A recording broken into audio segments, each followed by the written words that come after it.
ఈ రెసిపీకి mushrooms, eggs, కొంచెం కొత్తిమీర, చిల్లీస్, ఆనియన్స్ ఇవి కావాలండి. ఇవి మీకు ఎక్కువ ఆనియన్స్ కావాలంటే ఎక్కువ వేసుకోవచ్చు. ప్యాన్లో ఆయిల్ వేసండి కొంచెం మష్రూమ్స్ మగ్గబెట్టుకోవాలి. ఎగ్స్, కొత్తిమీర, సాల్ట్ అవన్నీ ముందుగా బాగా బీట్ చేసుకోవాలి. పచ్చిమిర్చి, కొత్తిమీర, ఉల్లిపాయలు, ఎగ్స్, కొంచెమంత వెల్లుల్లిపాయి, సాల్ట్ అన్నీ వేసుకునండి బాగా కలుపుకోవాలి. బాగా మిక్స్ అయిపోవాలన్నమాట.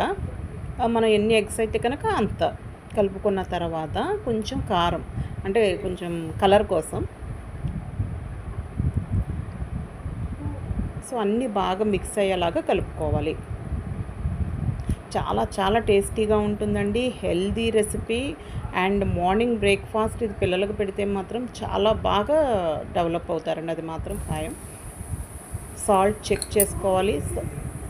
నెక్స్ట్ ప్యాన్ మీద మష్రూమ్స్ వేసుకోవాలండి. ఆయిల్ వేసుకుని మష్రూమ్స్ వేగించుకున్న తర్వాత ఈ మిక్చర్ని అంతా కూడా స్ప్రెడ్ చేసేసుకోవాలి. స్ప్రెడ్ చేసేసుకుని కొంచెం సేపు మనం కుక్ చేయాలన్నమాట. ఆయిల్ వేసుకుని కొంచెం సేపు కుక్ చేసుకోవాలి. ఇక్కడ ఇది మాది నాన్ స్టిక్ ప్యాన్ కాదండి. నాన్ స్టిక్ ప్యాన్ కనుక అయితే కనుక చాలా చక్కగా మీరు కింద ప్లేట్ పెట్టుకుని దాన్ని ఇన్వర్ట్ చేసేస్తే చాలా బాగా వస్తుంది. సో ఇది కొంచెం చాలా బరువుగా ఉండేటటువంటి పెనం అనమాట, ప్యాన్. సో ఇలా వస్తుందన్నమాట అండి. దాని చుట్టూరు కొంచెం ఆయిల్ వేసేసుకుంటే చాలా చక్కగా, చాలా టేస్టీగా విదిన్ 5 మినిట్స్లో కంప్లీట్ అయిపోతుంది అనమాట. కాకపోతే ఉల్లిపాయతో పాటుగా కాకుండా మష్రూమ్స్ కొంచెం ముందు సాట్ చేసేసుకొని అప్పుడు ఈ మిక్చర్ని వేసుకోవాలి. సో అప్పుడు ఈ మష్రూమ్స్ ఈ ఎగ్కి బాగా పడుతుంది.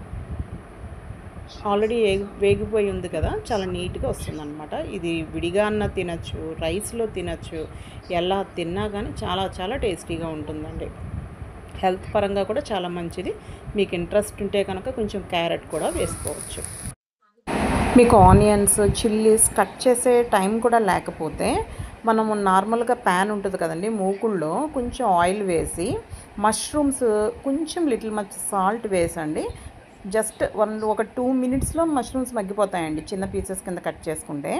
అందులో ఎగ్ బ్రేక్ చేసేసి జస్ట్ వేసేసి కలిపేయడమేనండి. అది మీరు డైరెక్ట్గా అన్న తినడానికి బాగానే ఉంటుంది, లేకపోతే మీరు రైస్లో ఫ్రై లాగా నంచుకోవచ్చు, లేదా రైస్ కలిపేయచ్చు.